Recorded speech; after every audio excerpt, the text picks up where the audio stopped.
there, welcome back to Liz and Sandro's Marketing Podcast, where we give you tips and insight on social media, websites, email marketing, SEO, and so much more. Today, Sandro is going to be sharing some intermediate SEO tips for you. Thanks, Liz. Recent studies I've been seeing online are showing two things. More and more businesses are turning to SEO as a way to build their business online, yet it's still at the bottom or near the bottom of dollars spent by business. In terms of lead generation activities, SEO is near the bottom. Yes. Like more people are investing in email marketing or social. Okay. Correct. And so basically there's a lot of room to grow. And I know SEO can be tough for a small business, so I'll try to make these as simple as possible, but their next step in terms of SEO. Because in the past, we've talked about some SEO 101 basics, things like links. Anytime someone writes about you or mentions you online, make sure there's a link. If there isn't one, send an email. I'm actually working with a food client, and the New York Times did an article about them 18 months ago, but they didn't get a link. We're trying to get one, but they didn't get one then. Good luck. Yeah, so that would be huge. Yeah. They never asked for one. They didn't get one. So, and something else would be basic on-page SEO, like a good title to each page, so Google knows what your website's about. So these are next level, and here's 4 of them. I'm going to try to make them pretty basic here. First, link to other websites with really high domain authority.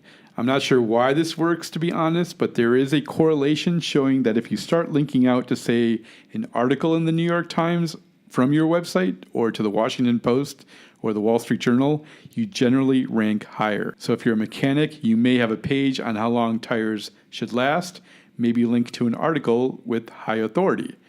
Or if you're a restaurant, link out to an article on your favorite new wines from Food and Wine magazine. So link out to high domain authority websites. For some reason, that works. Second, use modifier keywords in your titles. So every web page should have a title between 30 and 65 characters. That's what's in blue when you search for something on Google. It's the title tag. Well, if you start using words like best or top or buy or the current year in those tags, we're actually seeing more and more people looking for things like current year when they're searching. I know I do. So if you're looking to buy a new car, chances are you'll click on posts that have 2018 best cars or the best cars or the top cars in this category in the title. This is kind of more for blogs, but one thing Google likes is fresh content, and that's a good reason to have a blog for your small business. So consider using one of these 4 modifiers when you're writing your posts or your page titles. So when we were prepping for this episode, you mentioned that a lot of blogs are changing. They're taking an old article and maybe updating the year from 2016 to 2018, setting up a redirect to make it more relevant. Are they changing the published date? Yes, I have been noticing people changing the published date. Okay. And it annoys me when some don't put a published date. Well, yeah, because I know when I'm searching for, if I'm doing a little research on an episode for this show, I don't want to be reading an article from 2015. I mean, oh my gosh, like how outdated is that? So there's so many times where I am trying to pay close attention to when something was published. I don't want to read something that was, more than 6 months old. And hopefully they're doing new research and updating, not just updating the title tag and the date published, but they're actually updating all the new features on a new car or on certain things. Or, whatever. And something that I have seen occasionally, and I'm going to start to pay more attention to it, is that editor's note at the top of the post, originally published, on September 2016, we updated it January 2018. Like something like that, I think goes a long way as well. I agree. A third tip, use internal links regularly. If your website has lots of pages, some are probably more important than others. One way to let Google know they're more important is if you're linking to them more so internally. This podcast that you're listening to now just began ranking in the top 10 for the term MailChimp versus Constant Contact for nonprofits. I'm so excited about that. It's one of Liz's posts. Yeah.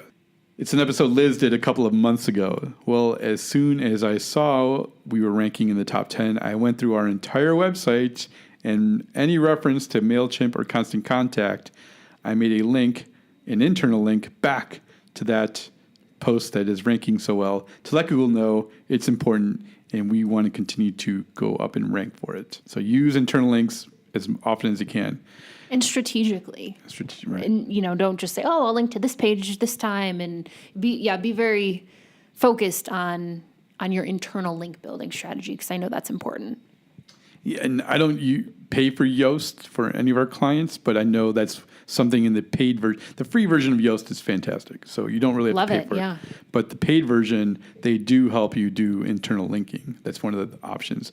I haven't tried it, but that may be a reason to go with the paid version of Yoast. I haven't tried it either, but I might start testing that for my own site. Yeah, it's like $60 a year or something. Oh, that's nothing. Finally, when doing keyword research, one of my favorite tools to use, and it's free, is Answer the Public, or answerthepublic.com. Just go there now. Try it out when you have a moment. Go there, type in whatever your business is all about, and see what comes up. What will come up is a whole lot of data and ideas on things you may want to try to rank for, or ideas for blog posts. Once you type something in, it'll give you two options. It defaults to visualization. There's visualization or data. I like to use data, so click over there and view it that way. But it's a website with a lot of fans.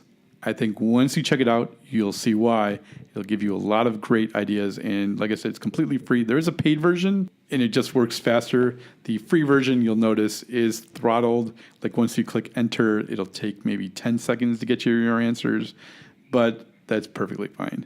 So that's my fourth tip. Check out answerthepublic.com, and you'll be amazed by the number of ideas coming your way. And how much is the paid version? So the paid version is $50 a month, and it gives you unlimited searches. I have not played around with this at all. I'm going to dig into it when we're done recording, but do you think this is a good tool to complement the Moz Keyword Planner and the Google Keyword Planner? It's a complement. It doesn't take the place of those or paid, because it doesn't tell you how many searches each of the ideas has. So it won't tell you, well, this keyword is better than this keyword because it has more monthly searches. And then it won't tell you how much they cost per click. Some more advanced tools will tell you this keyword will cost you about $1.20 per click. This keyword will cost you 50 cents per click. It won't tell you any of that advanced information. It'll just give you a huge slew of new ideas to write about, to think about, to consider, and then go and take them to your paid tools like SEMrush or things like that. Okay. And check them out. So it's an idea generator. Exactly. Got it. Okay. And I struggle, with like a Moz keyword planner, to see a key phrase and then it says no data. That irks me. And I know that Google is not as forthcoming as they used to be, but it's frustrating, because it would be nice to get a little more insight for sure. And the website has a very angry looking old man. That's kind of creepy. Yeah, he's very funny though. He's like, come on, ask me a question. He wants to know your question. Okay. Anyways. So those are 4 different kinds of tips for SEO that are pretty simple to implement, but are next level. Use internal links. You should link out to high quality authority websites. Use Answer the Public, and use modifier keywords like best or 2018, things like that. Now, jumping back to your first tip, another question popped into my head. So you said linking to sites with good domain authority, Wall Street Journal, New York Times.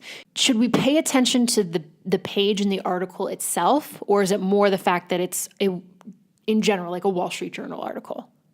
I would say make sure it's relevant to what your page is all about, but from what we're seeing, it generally seems like it could be any page on the Wall Street Journal. And the reason I ask is because in our industry, in the marketing industry, so most of us have heard of HubSpot, and they have that one page. What's it called? It's like their master list of marketing stats. And I will tell you, it's at certain points in time, I've linked to it, I've referenced it. If I'm out and about doing research on the site, and there's some kind of stat, like there's a good chance that the website is linking to that specific HubSpot page.